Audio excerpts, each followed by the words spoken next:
আসসালামু আলাইকুম বন্ধুরা, সবাই কেমন আছেন? আশা করি সবাই ভালো আছেন। আজকে আপনারা শিখতে যাচ্ছেন শেপসের মাধ্যমে আপনারা বিভিন্ন রকম পিকচার কিভাবে আঁকাবেন এবং সেই পিকচারটাকে কিভাবে গ্রুপিং করবেন সেটি আজকে এই ভিডিওটার মাধ্যমে দেখতে পাবেন। তাহলে আমরা প্রথমে এমএস ওয়ার্ড অপশন চালু করে নেব। এমএস ওয়ার্ড প্রোগ্রামের ভিতরে চলে গেলাম। যার পরে এখন আমরা পেজ লেআউটে আসলাম। পেজ লেআউটে আসার পরে এখান থেকে আমরা ওরিয়েন্টেশনে এসে এখান থেকে যে কোনো একটা পোর্ট্রেট বা ল্যান্ডস্কেপ দিয়ে দিতে পারেন। পেজটাকে আগে ঠিক করে নেবেন। আমি ল্যান্ডস্কেপে দিলাম। দেওয়ার পরে আমরা ইনসার্ট অপশনে চলে আসলাম। ইনসার্ট অপশনে দেখেন এই জায়গাতে শেপস নামের এই অপশনটা পেয়ে যাচ্ছি। এই শেপসের থেকে আমরা বিভিন্ন রকম পিকচার এবং বিভিন্ন লোগো আঁকাতে পারবো। তাহলে পিকচার আঁকাই প্রথমে। তাহলে আমরা শেপসে ঢুকে গেলাম। শেপসে ঢুকে যাওয়ার পরে আমরা এখন চাচ্ছি যে একটা পতাকা বানাবো। পতাকা বানানোর ক্ষেত্রে পতাকার একটা লোগো নিয়ে নিই। এখানে দেখেন একটা লোগো আছে পতাকার, নিচের দিকেও দেখেন পতাকার লোগো আছে। এই লোগো যে কোনো একটা নিয়ে নিলেই হবে। আমরা এটা নিলাম। দিয়ে এখন আমরা মাউসের বাম পাশে ক্লিক করে চেপে ধরে একটু সাইজ মতন করে নিলাম পতাকাটাকে। পতাকা দিয়ে এটা ছেড়ে দিলাম। এখন পতাকা কিন্তু একটা মাপ মতন হয়ে গেছে। এখন আমরা এখান থেকে একটা পতাকার যেই একটা বাঁশের মতন থাকে ওটা এখন নেওয়ার জন্য আমরা এখানে ক্লিক করলাম। তারপরে আমরা ওটাও দিয়ে দিলাম। দিয়ে দেওয়ার পরে দেখেন এখান থেকে এখন নিচের দিকে একটা থাকে, এটা দিয়ে দিলাম চিহ্নটা। দেওয়ার পরে আমরা পতাকার একটা গোল একটা বৃত্ত থাকে, বৃত্তটা দিয়ে দেব। সেই কারণে বৃত্তটাকে সিলেক্ট করলাম। করার পরে আমরা বৃত্তটা দিয়ে দিলাম। দিয়ে আমরা দেখেন এখন মাপ মতন করে নিলাম। করে নেওয়ার পরে আমরা এটাকে কালার দেব। তাহলে বৃত্তটাকে প্রথমে কালার দিই। কালার দেওয়ার ক্ষেত্রে এটার নাম হচ্ছে শেপ ফিল। এই শেপ ফিলের মধ্যে আসলাম। আসার পরে এখান থেকে আমরা লাল কালারটাকে সিলেক্ট করলাম। লাল কালার হয়ে গেছে। তারপরে দ্বিতীয় নাম্বারে এই পতাকার ভিতরে সিলেক্ট করলাম। তারপরে এখান থেকে আমরা সবুজ কালারটা সিলেক্ট করে দিলাম। তারপরে এখানে একটা কালার দিয়ে দেব। কালার দেওয়ার ক্ষেত্রে আমরা শেপ ফিলের ভিতর থেকে কাজ করব। তারপর নিচের এটাতে একটা কালার দিয়ে দেব। এটাতে কালো কালার দিয়ে দিলাম। পতাকা কিন্তু হয়ে গেছে। এখন এটা যদি গ্রুপিং করতে চান, এখন গ্রুপিং না করলে এটা দেখা যাচ্ছে যে চারি সাইডে ভেঙে ভেঙে যাবে। সেক্ষেত্রে গ্রুপিং করে নেওয়ার দরকার।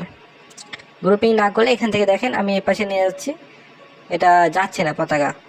সেজন্য এটা গ্রুপিং করলে এটা অ্যাড হয়ে যাবে।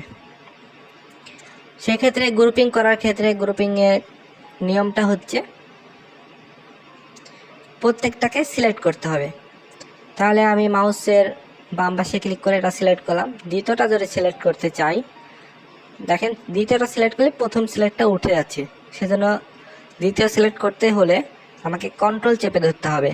কিবোর্ডের কন্ট্রোল চেপে ধরে দ্বিতীয়টা সিলেক্ট করতে হবে।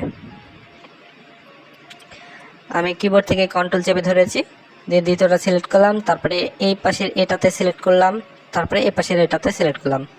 এখন কন্ট্রোলটা ছেড়ে দেব। তারপরে আমরা পতাকার এই ভিতরে যে কোনো এক জায়গাতে আমরা মাউসটা রেখে মাউসের ডান পাশে ক্লিক করব। ক্লিক করার পরে এখানে দেখেন একটা গ্রুপিং লেখা আছে। গ্রুপিংয়ে আসবো। আসার পরে এখান থেকে গ্রুপ করে দেব। গ্রুপ করে দিলে দেখেন এটা কিন্তু যে কোনো জায়গাতে নিয়ে যেতে পারছি। এই পতাকা হয়ে গেছে।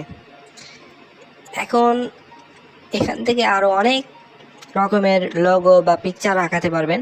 আমি এখন ইউটিউবের লোগোটা আঁকিয়ে দেখাচ্ছি। ইউটিউবের লোগো আঁকাতে হলে আমাকে এর ভিতরে চলে আসতে হবে। আসার পরে এখান থেকে ইউটিউবের লোগোর মতন কিছু একটা নিয়ে নিতে হবে। যে এখানে দেখেন এটা দেওয়া আছে, এটাতে আমরা ক্লিক করলাম। ক্লিক করে একটা মাপ মতন নিয়ে নিলাম। নেওয়ার পরে এখান থেকে আমরা এটা সিলেক্ট করব। এটা দেওয়ার পরে আমরা এটা দিয়ে দিলাম। এখানে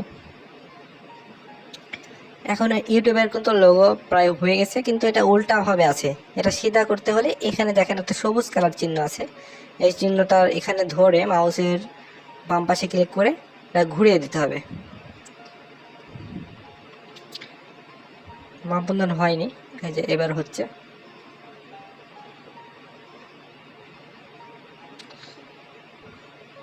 হয়ে গেছে।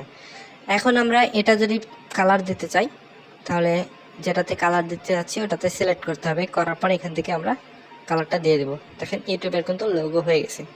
এটাও যদি গ্রুপিং করতে চান তাহলে এখানে সিলেক্ট করতে হবে, করার পরে দ্বিতীয়টা যদি সিলেক্ট করতে চান তাহলে মাউসের কন্ট্রোল চেপে ধরতে হবে।